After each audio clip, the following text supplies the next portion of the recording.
రంగారెడ్డి జిల్లా నార్సింగి పరిధిలోని ఓ దొంగల ముఠా రెచ్చిపోయారు. హైదర్ షా కోట్ శాంతినగర్ కాలనీలో వరుసగా 4 ఇండ్లలో చోరీ జరిగింది. ఇంటి తాళాలు పగలగొట్టి 4 ఇండ్లలో ఉన్న బంగారం, వెండి ఆభరణాలు దొంగలించినట్లు బాధితుల కుటుంబాలు తెలిపాయి. ఇంటికి తాళం వేసి శుభకార్యాలకు, దైవ దర్శనం నిమిత్తం యాజమానులు వెళ్లగా ఈ ఘటన వెలుగు చూసింది. చోరీ జరిగిన స్పాటుకు చేరుకున్న పోలీసులు క్లూస్ టీం బృందాల సాయంతో చర్యలు చేపట్టారు. కేసు నమోదు చేసి దర్యాప్తు చేస్తున్నట్లు నార్సింగ్ పోలీసులు వెల్లడించారు. 3 గంటల కాడ ఒక ఇంట్లో నుంచి ఇంకో ఇంట్లో వారికి ఒక ఇంట్లో 6 తులాల బంగారం తీసుకెళ్లారు. మళ్ళీ ఇంకో ఇంట్లో జోరారు. ఆ ఇంట్లో జోరబడి చూస్తే ఏం లేవు వాళ్ళ ఇంట్లో.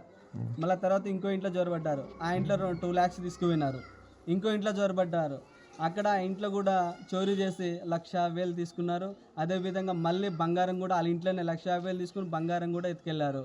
దీనికోసం అందరూ వచ్చారు, ఫింగర్ ప్రింట్స్ వాళ్ళు వచ్చారు, వీళ్ళందరూ వచ్చారు. కాబట్టి దీని గురించి దీనికి సంబంధించిన అధికారులు కొంచెం కేర్ తీసుకొని వాళ్ళ డబ్బులు, వాళ్ళ బంగారము ఇప్పించమని, ఆ దొంగలు పట్టుకుపోయిన ఊర్లో త్వరలో పట్టుకొని వాళ్ళకి న్యాయం జరిపించాలని మిమ్మల్ని అందరినీ మనవి చేస్తూ ఈ మాటలు సెలవు తీసుకుంటున్నాం.